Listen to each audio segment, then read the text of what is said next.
नमस्कार साथियों, Virat JRF classes में आपका स्वागत है। हम भारतीय काव्यशास्त्र की सीरीज को देख रहे हैं। आज का हमारा विषय होगा वक्रोक्ति सिद्धांत। इसमें हम इसकी परिभाषाएं, विभिन्न विद्वानों द्वारा दिए गए मत एवं इसके भेदों पर परिचर्चा करेंगे। वक्रोक्ति सिद्धांत के प्रवर्तन का श्रेय कुंतक को है। यद्यपि इनसे पूर्व वक्रोक्ति तत्व व्यापक और संकुचित दोनों अर्थों में प्रचलित था। इसके अतिरिक्त अलंकार, रीति, रस और ध्वनि ये प्रमुख काव्य तत्व भी सम्यक रूप से प्रतिपादित हो चुके थे, किंतु कुंतक ने वक्रोक्ति का व्यापक अर्थ ग्रहण करते हुए इसे काव्य का जीवित आत्मा माना। कुंतक के उपरांत इस सिद्धांत का अनुकरण नहीं हुआ, पर इसका खंडन भी नहीं हुआ। विश्वनाथ ने खंडन अवश्य किया, पर वह अशास्त्रीय एवं असंगत है। अर्थात वक्रोक्ति सिद्धांत के प्रवर्तक किसको माना जाता है? कुंतक को माना जाता है। कुंतक ने काव्य वक्रोक्ति को क्या माना है? इसे काव्य की जीवित आत्मा माना है कुंतक ने। कुंतक के सिद्धांत का खंडन किसने किया? विश्वनाथ ने किया, पर वह खंडन मान्य नहीं हुआ।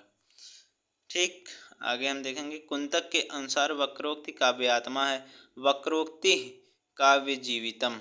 सर्वप्रथम आचार्य भामा ने वक्रोक्ति का विशद विवेचन यानी विस्तार से इसको परिभाषित किया। वक्रोक्ति को भामा वक्रोक्ति को व्यापक अर्थ में ग्रहण करते हुए इसे अतिशयोक्ति का पर्याय मानते हैं और सब अलंकारों का अनिवार्य तत्व घोषित करते हैं। इसी से ही अर्थ चमत्कृत हो उठता है। उनके अनुसार इसके बिना रचना यथार्थ काव्य न होकर कथन समुदाय मात्र अथवा वार्ता मात्र रह जाती है। अर्थात वक्रोक्ति को बहुत ज़्यादा महत्व भामा देते हैं। दंडी के अनुसार हम देखेंगे, दंडी ने समस्त वाङ्मय को दो प्रमुख भागों में विभाजित किया, स्वभावोक्ति और वक्रोक्ति, तथा स्वभावोक्ति को छोड़कर उपमा आदि शेष सभी अलंकारों को वक्रोक्ति का पर्याय माना। और उनके अनुसार इसका कारण यह है कि स्वभावोक्ति में तो पदार्थ वर्णन साक्षात रूप से किया जाता है, पर वक्रोक्तियों अर्थात अलंकारों में असाक्षात अथवा वक्रता से किया जाता है। इसका मतलब क्या है? इन्होंने वक्रोक्ति और स्वभावोक्ति में वक्रोक्ति को अधिक महत्वपूर्ण माना है। फिर हम देखेंगे वामन के अनुसार, वामन ने वक्रोक्ति को एक अर्था अलंकार मात्र माना है, जिसका लक्षण है सादृश्यालक्षणा वक्रोक्ति, अर्थात सादृश्य पर आधारित गौणी लक्षणा वक्रोक्ति अलंकार कहलाता है। वामन की यह धारणा किसी भी रूप में स्वीकृत नहीं हुई और न ही गौणी लक्षणा और वक्रोक्ति में किसी प्रकार का संबंध स्थापित किया जा सकता है। ठीक, फिर हम देखेंगे रुद्रट। रुद्रट ने वक्रोक्ति को एक शब्द अलंकार मात्र स्वीकार करते हुए इसके प्रचलित दो भेदों का उल्लेख किया है, काकु वक्रोक्ति और सभंग वक्रोक्ति। ठीक, और आनंदवर्धन ने इसे वाच्य अलंकार या अर्था अलंकार मात्र स्वीकार किया है। अब इसके आगे हम कुंतक को देखते हैं। कुंतक के समकालीन आचार्य भोजराज ने वक्रोक्ति का व्यापक अर्थ ग्रहण करते हुए वक्रवचन को काव्य कहा और समस्त वाङ्मय को दंडी के समान उपर्युक्त दो भागों में विभाजित न कर तीन प्रकारों में विभाजित किया, वक्रोक्ति, रसोक्ति, स्वभावोक्ति, जबकि दंडी ने वक्रोक्ति और स्वभावोक्ति में विभाजित किया था। ठीक, इसके उपरांत मम्मट और विश्वनाथ ने वक्रोक्ति को एक शब्द अलंकार मात्र माना और रुय्यक, विश्वनाथ और अप्पय दीक्षित ने एक अर्था अलंकार मात्र माना। अस्तु, अब हम सभी आचार्यों के अनुसार वक्रोक्ति का अर्थ एक ही स्थान पर देख लेते हैं। जैसे वामन ने माना लक्षण आधारित अलंकार ही वक्रोक्ति है।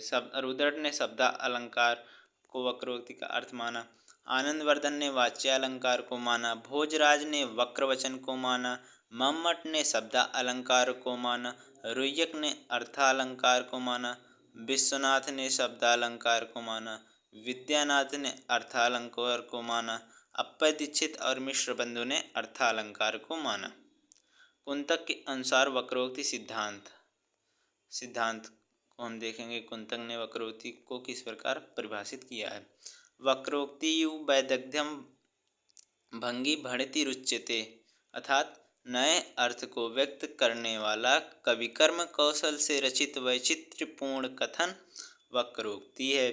वक्रोक्ति से ही सामान्य कथन में भी लोकोत्तर चमत्कार यानी काव्य सौंदर्य उत्पन्न होने से सहृदयों के लिए आह्लादकारी होने की क्षमता आती है। दूसरी इनकी बात है, वक्रोक्ति काव्य का अपूर्व अलंकार है। तीसरी बात है, वक्रोक्ति विचित्र अभिधा है। अब अभिधा के विषय में आप सबको देव की पंक्तियाँ याद ही होंगी। अभिधा उत्तम काव्य है, मध्य लक्षणालीन, अधम व्यंजना रस विरस, उल्टी कहा नवीन।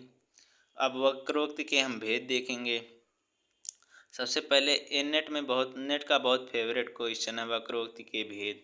इसको क्रम से भी सेट करने के लिए दे देगा और इसके अंदर पूछ लेगा जैसे वर्ण विन्यास वक्रता, इसके अंतर क्या है। ठीक, पहला हम देखेंगे, 6 प्रकार के होते हैं। पहला है वर्ण विन्यास वक्रता। इसके अंदर है, वक्रोक्ति की इस वक्रता का संबंध वर्ण विन्यास अर्थात वर्णों के विशेष क्रम में रखने से है। जब एक, दो या कई वर्ण कुछ अंतराल के पश्चात उसी रूप में रखे जाएं तो यह वक्रता होती है, वर्ण विन्यास वक्रता, जैसा कि नाम से ही स्पष्ट है। पद पूर्वार्ध वक्रता। पद के 2 अंग होते हैं, प्रकृत और प्रत्यय। कुंतक ने प्रकृत को पद पूर्वार्ध तथा प्रत्यय को पद पूर्वार्ध वक्रता कहा है, यानी प्रकृत और प्रत्यय। पद पदार्थ वक्रता। इसमें पदों के उत्तरार्ध के वैचित्र का विवेचन होता है। पद परार्ध में प्रत्ययों का योग होता है, अतः यह वक्रता का प्रत्यय रूप होता है। वाक्य वक्रता। किसी भी वर्ण वस्तु के चमत्कार पूर्ण वर्णन को वाक्य वक्रता कहते हैं। इस वक्रता में आचार्य कुंतक ने अलंकारों का समावेश किया है। वाक्य वक्रता में अलंकारों का समावेश है, जब अलंकार होंगे तभी चमत्कार होगा। फिर हम देखेंगे प्रकरण वक्रता। प्रबंध के एक अंश या एक प्रसंग को प्रकरण कहते हैं तथा अनेक प्रकरणों के समुच्चय से प्रबंध निर्मित होता है। प्रकरणों के रस में भव्य और मौलिक होने पर प्रबंध की महत्ता बढ़ जाती है। फिर हम प्रबंध वक्रता देखेंगे। इस वक्रता का संबंध संपूर्ण प्रबंध के सौंदर्य एवं प्रभाव से होता है। वक्रोक्ति के सभी प्रकारों में प्रबंध सर्वाधिक विशिष्ट है। अगर कोई पूछ ले सबसे अधिक विशिष्ट कौन है, तो प्रबंध वक्रता। इस प्रकार हम इसके 6 भेद को देखते हैं। इसको आप क्रम से जरूर याद कर लीजिएगा। हिंदी में वक्रोक्ति निरूपण अब हम देख रहे हैं। महावीर प्रसाद द्विवेदी ने कहा है, वक्रता काव्य का प्राण नहीं है, पर वह उसका बाह्य व्यक्तित्व अवश्य है। रामचंद्र शुक्ल।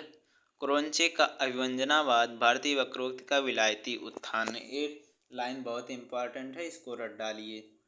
दूसरी बात है, मात्र वक्रोक्ति तो सूक्ति का एक रूप अथवा चमत्कार मात्र है। भाव प्रेरित वक्र उक्ति काव्य है। जयशंकर प्रसाद। शब्द और अर्थ की यह स्वाभाविक वक्रता विभिन्न छाया और कांति का सृजन करती है। इस वैचित्र का सृजन करना विदग्ध कवि का ही काम है। ठीक, फिर हम डॉक्टर नगेंद्र के अनुसार देखेंगे। वक्रता काव्य का अनिवार्य माध्यम है, यह सत्य है, परंतु वह उसका जीवित या प्राण तत्व नहीं है, यह सत्य नहीं है। अनिवार्य माध्यम का भी अपना महत्व है, क्योंकि व्यक्तित्व के अभाव में आत्मा की अभिव्यक्ति संभव नहीं है। फिर भी व्यक्तित्व आत्मा अथवा जीवित तो नहीं है। अर्थात वक्रता को अनिवार्य तत्व मानते हैं डॉक्टर नगेंद्र। ठीक, लेकिन ये जरूरी भी नहीं है, ऐसा मानते हैं प्राण तत्व भी हो, ऐसा जरूरी भी नहीं है। इस प्रकार हमारा वक्रोक्ति संप्रदाय समाप्त होता है। उम्मीद है कि लेक्चर आपको अच्छा लगा होगा और मैं आशा करता हूँ कि मेरे द्वारा पढ़ाए गए विषय से ही आने वाले विभिन्न एग्जामों में क्वेश्चन बनेंगे। जी धन्यवाद।